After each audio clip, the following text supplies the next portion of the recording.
Hello అండి, welcome to Siri kitchen. ఈరోజు మన కిచెన్లో క్యాబేజ్ పచ్చడి ఎలా ప్రిపేర్ చేయాలో చూపించబోతున్నాను. సీజన్తో పని లేకుండా ఎప్పుడూ అందుబాటులో ఉండే ఈ క్యాబేజ్తో రెగ్యులర్గా చేసే కర్రీస్, ఫ్రైస్ కాకుండా ఒకసారి ఈ విధంగా పచ్చడి చేసి చూడండి. రుచి చాలా బాగుంటుంది. వేడి అన్నంలో కొద్దిగా నెయ్యి, కొంచెం పచ్చడి వేసుకొని తింటే రుచి అద్భుతంగా ఉంటుంది.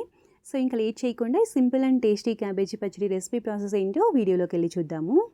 ఈ క్యాబేజ్ పచ్చడి ప్రిపేర్ చేయడం కోసం ఇక్కడ నేను 300 గ్రాముల క్యాబేజ్ తీసుకొని ఈ విధంగా బాగా సన్నగా తరిగి తీసుకున్నాను. ఈ తరిగిన క్యాబేజ్ని సాల్ట్ వాటర్లో వేసి 1 నిమిషం పాటు ఉంచి తర్వాత ఈ వాటర్ అన్నింటినీ స్ట్రైన్ అవుట్ చేసి ఒక మందపాటి కడాయిలోకి తీసుకోవాలి. క్యాబేజ్ తరుగు మొత్తాన్ని ఈ విధంగా తీసుకున్న తర్వాత ఇందులోకి మీడియం సైజులో ఉన్న 2 టమాటాలని ఈ విధంగా కట్ చేసుకొని వేసుకోవాలి. నెక్స్ట్ వచ్చేసి ఇందులోకి కారానికి సరిపడా పచ్చిమిర్చిని వేసుకోండి. ఇక్కడ నేను 10 నుంచి 15 దాకా ఈ విధంగా మధ్యలోకి కట్ చేసుకొని వేసుకున్నాను.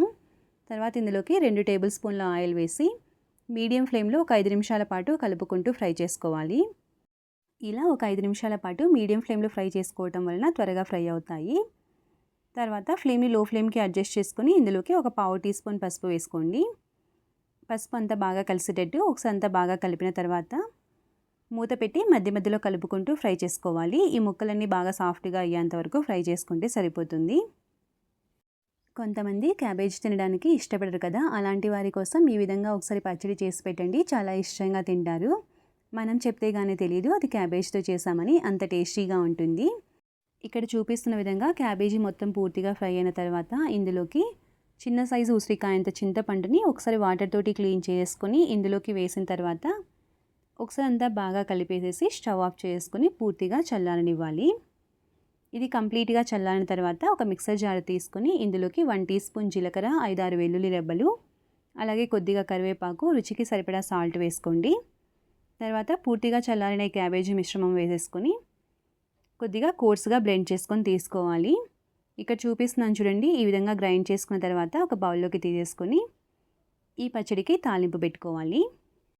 తాలింపు వేయటం కోసం ముందుగా స్టవ్ ఆన్ చేసి ప్యాన్లోకి 2 టేబుల్ స్పూన్ల ఆయిల్ వేసి ఆయిల్ బాగా హీట్ అయిన తర్వాత ఇందులోకి పోపు దినుసులు, అలాగే ఎండుమిర్చి, కొద్దిగా కరివేపాకు వేసేసి ఈ పోపు దినుసులన్నీ చక్కగా ఫ్రై అయిన తర్వాత పచ్చడిలోకి వేసేసుకొని కలిపేసుకుంటే ఎంతో టేస్టీగా ఉండే క్యాబేజ్ పచ్చడి రెడీ అయిపోతుంది.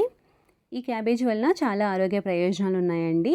ముఖ్యంగా వెయిట్ లాస్ అంటే బరువు తగ్గాలనుకునే వారికి బాగా ఉపయోగపడుతుంది. అలాగే రోగనిరోధక శక్తిని పెంచడానికి కూడా ఈ క్యాబేజీ బాగా ఉపయోగపడుతుంది. సో మీరు కూడా ఈ రెసిపీని తప్పకుండా ట్రై చేసి ఎలా వచ్చిందో మీ వాల్యుబుల్ ఫీడ్బ్యాక్ని నాకు కామెంట్ రూపంలో తెలియచేయండి. రెసిపీ నచ్చినట్లయితే లైక్ చేసి ఫ్రెండ్స్ అండ్ రిలేటివ్స్కి షేర్ చేయండి. ఇలాంటి మరిన్ని ఈజీ అండ్ టేస్టీ రెసిపీస్ కోసం మన ఛానల్ని సబ్స్క్రైబ్ చేసుకొని పక్కనే ఉన్న బెల్ ఐకాన్ని క్లిక్ చేయండి. Thanks for watching.